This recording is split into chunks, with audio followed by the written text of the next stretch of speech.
తాత ముత్తాతల నుంచి మీకు ఇది కులవృత్తి అన్నారు. మీ తాతయ్య గారే మీ గురువుగా మీకు అన్నీ నేర్పించారని చెప్పారు. హ్మ్. నేను వచ్చిన దగ్గర నుంచి చూస్తున్నా నాకు నా హ్మ్. ఎదురుగా తాయెత్తులున్నాయి. హ్మ్. అసలు అందులో ఏవున్నాయి? హ్మ్.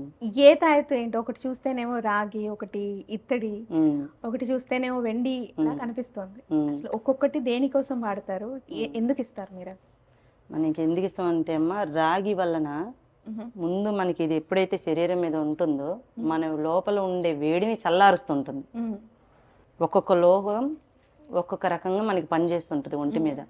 అందులో రాగి ప్రత్యేకమైన స్థానం ఉంది. హ్మ్. ఈ రాగి ఎప్పుడైతే మన ఒంటి మీద ఉంటుందో మన ఒంట్లో వేడిని అంతా లాగేస్తుంది. ఇది సైన్స్ పరంగా. హ్మ్. హ్మ్. హ్మ్. మాకేందనంటే ఇందులో కొన్ని వస్తువులు మంత్రించి పెడతాం. ఆహా! తాయితలో వచ్చేసి హుహు. మనకి కుంకుమ, హుహు. అక్షంతలు, హ్మ్. వేరు. ఓకే. ఈ వేరు వచ్చేసి అమావాస్య సూర్యగ్రహణం హుహు. ఆ టైంలో మేము వెళ్ళి ఈ వేర్లన్నీ తెచ్చుకొని హుహు. నీకు హోమాలు చేసి జీవం పోసుకుంటాం. హుహు.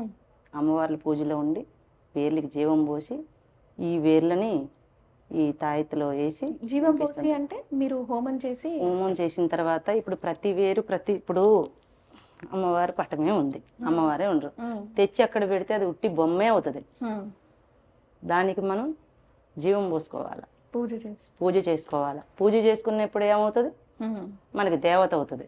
హ్మ్. అట్లక్కనే ఈ వేరు కూడా అమావాస్య పనులకు ఈ పేర్లు చెప్పకూడదు. ఈ వేర్లు అయ్యి ఆహా! ఆ వేర్లు తెచ్చి మేము హోమం పెట్టుకొని పూజ జరిపించుకొని జీవం పోసుకొని అమ్మవార్ల పేర్లు చెప్పుకొని ఎప్పుడైతే మనం తాయితలో వేస్తామో హుహు. మీలో ఉండే ఒక చెడు చెడు లక్షణాలు చెడు శక్తులు ఉంటాయి చూడు, అవి దూరం అయిపోతుంటాయి.